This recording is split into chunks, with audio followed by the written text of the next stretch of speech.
Thank you, Marta, for this friendly invitation, and thanks also to everybody for your interest in our subject. Today, I want to explain my new project.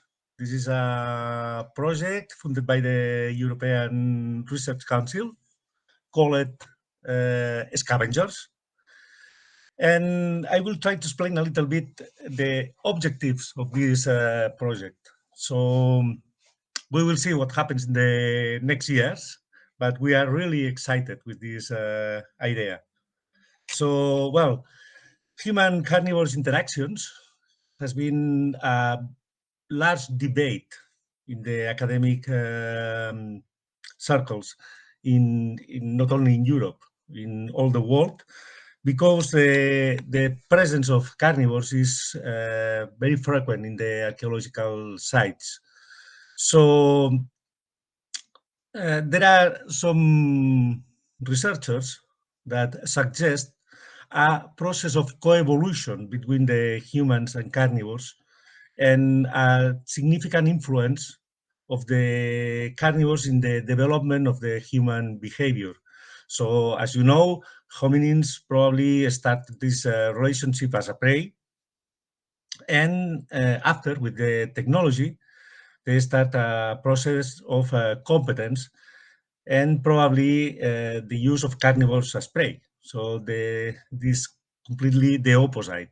But during this process, we have seen also the commensalism and the end of the process, that is the domestication of some species of the carnivores, for example, dogs or cats that we have at home each day. And the problem is how to identify the relationship between the hominins in the middle of this process. I mean, for example, the relationship between Neanderthals and these carnivores. So identifying these relationships in the different sites, we have described three different possibilities. First, indirect contacts that we have seen in many cases, an alternation between hominins and carnivores. I mean, the alternation between anthropogenic campsites and carnivore dens, for example. But also we have direct and semi-direct contacts. Direct contacts are the confrontation. For example, the case of the town's child, no, that who was hunted by a leopard, or semi-direct context. This is the most difficult option in order to be identified in the archaeological sites. It is the scavenging of the carnivores in the anthropogenic campsites. And the problem is how to identify the regularity of these contacts in the Middle Paleolithic. So regarding the works of other authors, in this case Steiner, she suggests an overlap pattern regarding the prey age selection, but not only the prey age selection, also the anatomical profiles identified in the sites. For example, you can see here the main patterns identified in the Middle Paleolithic campsites, and also the Upper Paleolithic anthropogenic campsites that are overlapped with some profiles identified in the hyena dens and also in the wolves. So it means that in the middle, there are a mixture of possibilities that is very difficult to differentiate between them. So the problem is how to understood how the carnivores or the study of the carnivores could contribute to the knowledge of the evolution of human behavior, why we are studying these animals in the archaeological sites. Well, this is a very good question. As you know, in the middle Pleistocene, more or less between the Mis-9 and Mis-11, the domestication of fire starts in more or less in Europe, in all Europe. Now we have several sites. You can see here the sites in red that show clear evidence of fireplaces. Okay, and at the end of this period, probably all the Europe used fire. But fire is more than only one element in the sites. It's the beginning of the campsites. The beginning of the campsites, and we understand them today. No, and it is a pattern. It develops a pattern in which all the human activities are developed around the hearth, and it became a universal pattern. Universal pattern that could be observed also in the foragers, in the current foragers, for example. And it was described by Binford. This is the famous model described by Binford, in which he defined a toss and a drop area, a toss area in which the humans are sit around the fire, and the drop zone in which there are the garbage of these humans. But analyzing these sites from a zooarchaeological point of view, we can see a lot of similarities between all the sites or all the assemblages mainly in Europe, but also probably in Africa and other places. So usually we can see that these assemblages are formed by limb bones and some cranial bones. And these limb bones are mainly represented only by the shafts, no epiphyses in these places. And all the materials are usually scattered in all the surface of the cave or Roussel or the rock shelter without not order. It means that probably somebody scattered these materials. And here is when the project Scavengers is developed. So the main hypothesis of this project is that this uniformity of the assemblages, the Middle Paleolithic assemblages, is caused by the scavenging activities of carnivores. It means that short-term human occupations probably are visited by scavengers. However, long-term human occupations cannot be visited by the scavengers because the presence of humans prevent the entrance of the visits of these animals. And the problem is how to check this hypothesis. Well, this hypothesis only can be checked from neotaphonomy. As you know, neotaphonomy is an actualistic study of, in this case, of carnivores in order to be applied to the past. So, but it is not an easy tool. It is not an easy tool because usually carnivores don't want to collaborate with us. They don't care about the archaeology. They only think on food and games and reproduction, but never in archaeology. So in this case, we tried to work at the beginning because in order to start our training in this discipline, in a zoo located in Cantabria. It's a very big zoo with a lot of different animals in Cabárseno, in Cantabria.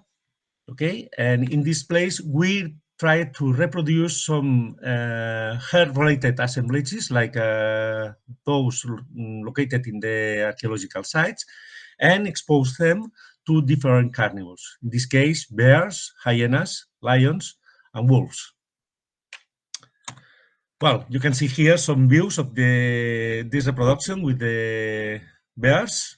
The people are working on the hearth And after the reproduction, here you can see one of these bears that arrive to the herd. The herd has smoke, and he's interested on this herd, you can see, and he moved the stones, he moved the bones, and after he invite different friends to play with him, and you can see here at the end a hole, digging in the floor, and the late result of this herd. Nothing to do with the beginning. Impossible to recognize this herd. So what is the problem of this pattern that we have identified in this zoo? That these animals are in a captive state. Nothing to do with the reality, nothing to do with the wild state. These animals have an altered behavior. And for example, they have not fear of the humans. We were all the time around them.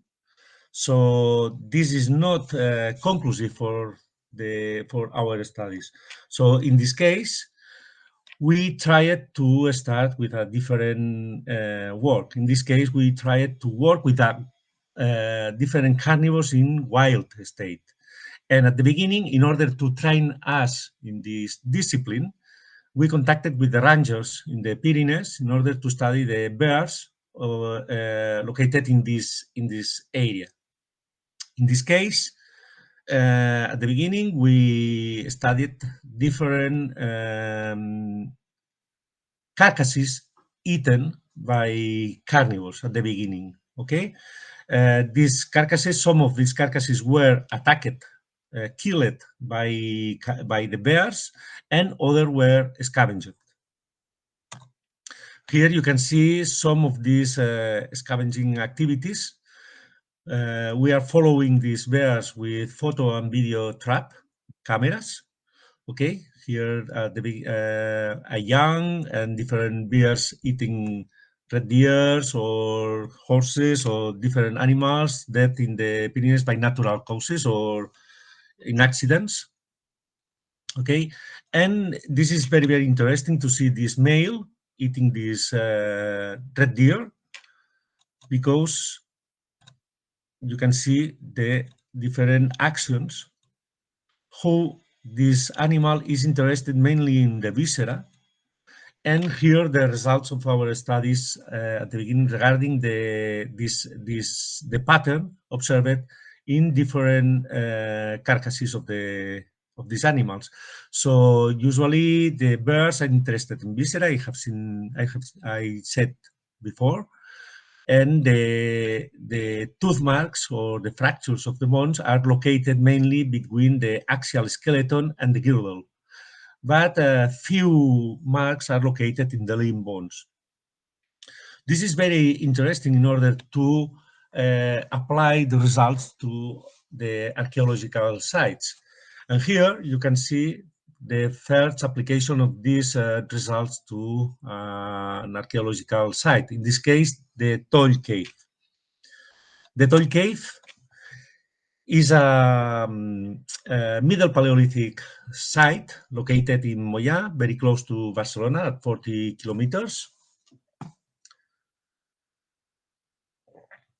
This is a deep cave with a stratigraphic sequence of more than 10 meters deep, formed mainly by mud flows. It's full of clay. You can see here one of these surfaces of clay, in which we locate different and scattered remains of cave bear. This is very important in the Iberian Peninsula, the presence of this population, because this is the only one that we have in a Mediterranean context. Usually these animals are located in the continental environments. And you can see here, for example, one of the skulls of this of a female. This is a small skull, sorry. And here the restored skull. But the presence of bears, that is the most common animal in the cave, sometimes we have identified other predators, like hyenas, lions, wolves, cats, lynx, and also badgers, and some remains of ungulates. You can see here different ungulates that are very or relatively common in the cave. However, the cave is mainly used by the bears during the hibernation processes. And during this, in the remains of these bears, we identify usually tooth marks of different carnivores. You can see here this collection of bear bones with these tooth marks and fractures caused by other predators. However, occasionally we recover lithic tools in this cave. You can see here one of these Middle Paleolithic flake. Here another one. We have a collection of few lithics. However, the presence of cut marks on the bear bones are relatively common. You can see here some of these cut marks, usually located on the ribs, on the inner part of the ribs of these bears.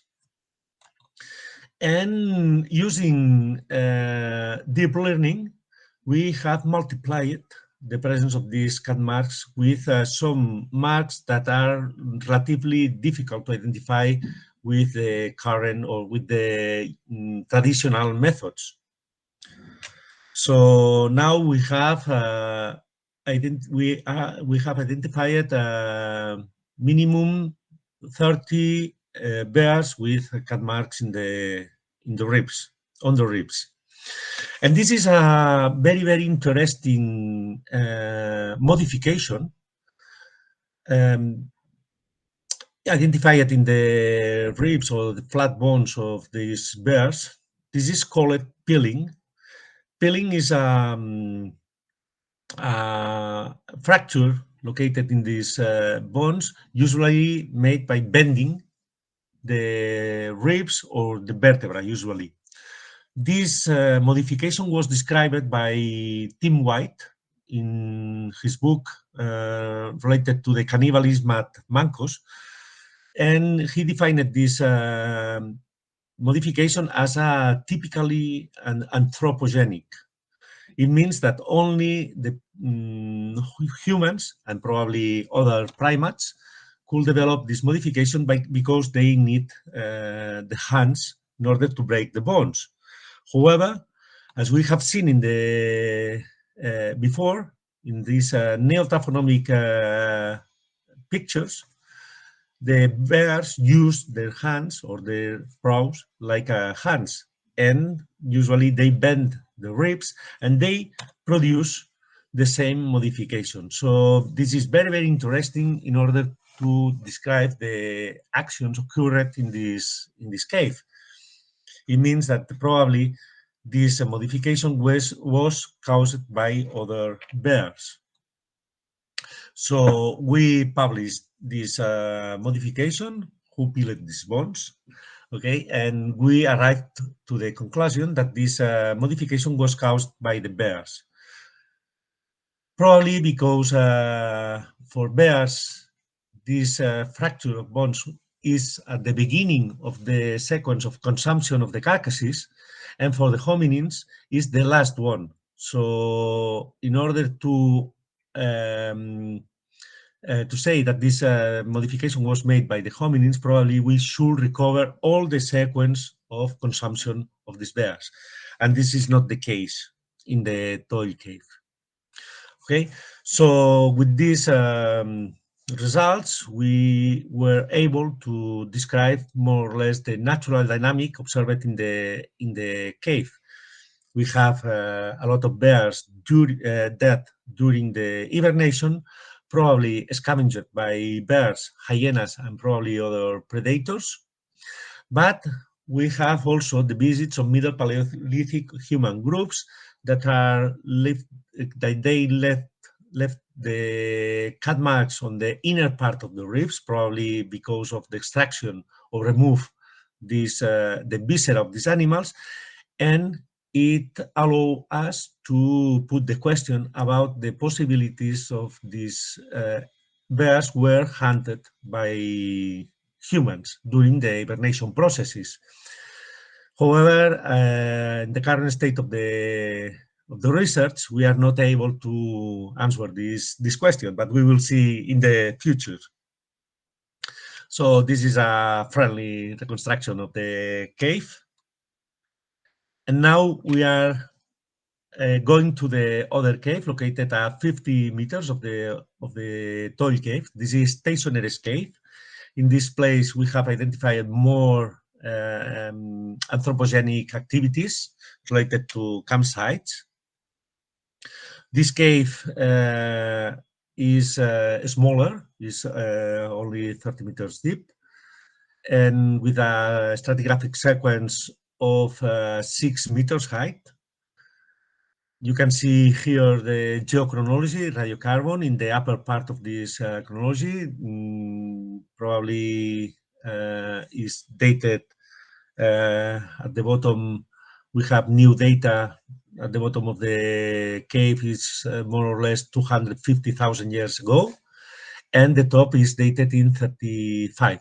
Probably in the inner part we have some assemblages related to Upper Paleolithic, probably Gravettian. But in the Middle Paleolithic, the lithics are very, very common, different raw materials, mainly chert and quartz. And one of the most significant tools recovered here is the Musterian points. These triangular morphologies are relatively common in this cave, in different raw materials as well. Ungulates show also a high diversity of taxa. From aurochs, we have recovered also remains of woolly rhinos and some mammoths, horses, deer, different kind of deers, different kind of goats. So this is a very, very diverse profile of animals. And most of these animals show anthropogenic evidence. You can see here several cut marks, and also this bone retoucher at the left, and also barn bones. But also different activities of carnivores has been also observed from mainly tooth marks and fractures, and also coprolites. Most of these carnivore activities are related to hyena dens, and sometimes, like the bone that is at the bottom at the left, show cut marks and tooth marks on the same surface. But the most interesting is that this alternation between anthropogenic assemblages and carnivore dens show an interesting differentiation regarding the spatial distribution in the caves. So while the carnivores are located mainly in the hidden galleries at the inner part of the cave, humans usually are located at the main entrance of the caves. So the places are completely different for them. And in this entrance of the cave, we have identified, a part of the lithics and bones, some hearths. You can see here 2 of these fireplaces that show a scattered view. Here you can see another one in section, and you can see in the middle of the square the sequence of this hearth with the red sediments at the bottom and the ashes at the top with the black and white sediments and charcoals and many, many things. So, well, This is the main aspect that we want to study now. What happens with these fireplaces? Why these fireplaces are scattered? Well, in this case, we return to the Pyrenees, in this case, in order to develop the project of scavengers. And in this case, after the training that or the experience that we have acquired with the bears, we try to identify what happens with the anthropogenic assemblages and the wild carnivores. So we selected two different areas in the Pyrenees, one in the axial Pyrenees with the bears, and another in the pre-Pyrenean area with small carnivores. So here you can see the preparation of these anthropogenic or these middle Paleolithic assemblages. We are looking for rock shelters or the entrance of caves in order to reproduce the similar conditions of the sites.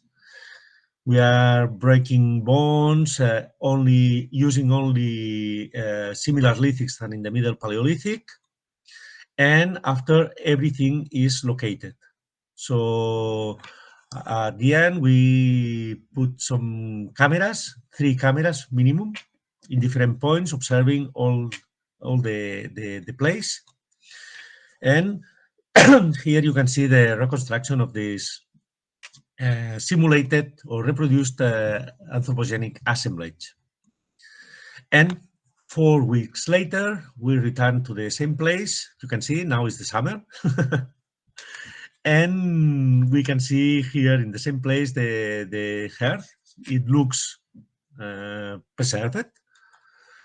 We recover and locate also all the items that we were able to identify. And you can see here the first assemblage, so the reproduced assemblage, and the same assemblage for weeks later. And you can see that, for example, all the bones or most of the bones disappear. Some stones has been moved, also wood. And I don't know if you are seeing the video. Hi? Yes, Jordi. You can see the video? Yes. Yes, Jordi, we see. Okay. You can see here the bear, one of the females that arrived, and she looks interested on the hearth and the bones that are here. She's smelling, and suddenly she disappeared. Why? What happens? And you can see at left why she has fear.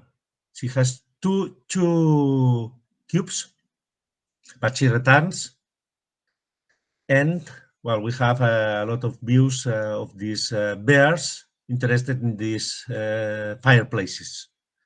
But the most active animals are here. Sorry, you can see the fox. Fox arrived, and he's stolen the epiphysis. Another video, another place with another fox. You can see this is completely different. This is a nocturnal fox digging on the middle of the hearth and stolen things. So the most important that we have seen in these videos is the impossibility to recognize the presence of these animals, because they are stolen things, but not eating in the same place. And this is a very curious video. This is a mouse stolen the vertebra of a sheep. It's amazing. So everybody is entering in these campsites. And here you can see this open area, the presence of birds. that it introduced more complexity to these processes. In this case, it's a small eagle eating the bones and moving everything. Here, vultures are more active in the open air places. In this case, there is only one, but usually we have seen more than 30 in these fireplaces.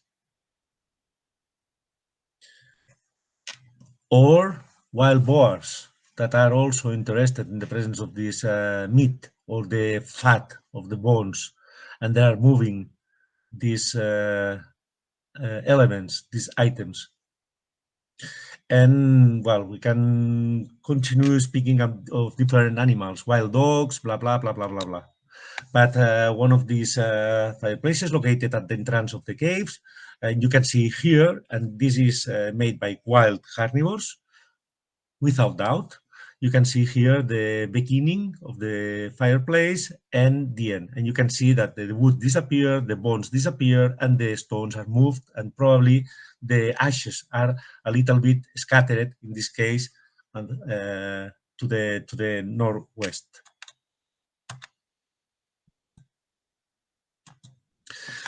We tried to model this behavior. Here we tried, this is a divertimento, in which we use different variables, and we put in the middle of these variables the assemblages that we have recovered in tensioneres. So it means that there are some of the variables that we have not identified, and probably these both assemblages could correspond to these other assemblages. It means that these carnivores are the ghosts of the sediments. They are they are phantoms that act without left any evidence of their passage. And what happens with this semi-direct context? Well, this semi-direct context, or the possibility to understand this semi-direct context, will provide a different perception of the archaeological record of the Middle Paleolithic. So in the future, we can identify these processes. We will interpret the anthropogenic assemblages in a more accurate way. So with all of that, thank you very much for this invitation.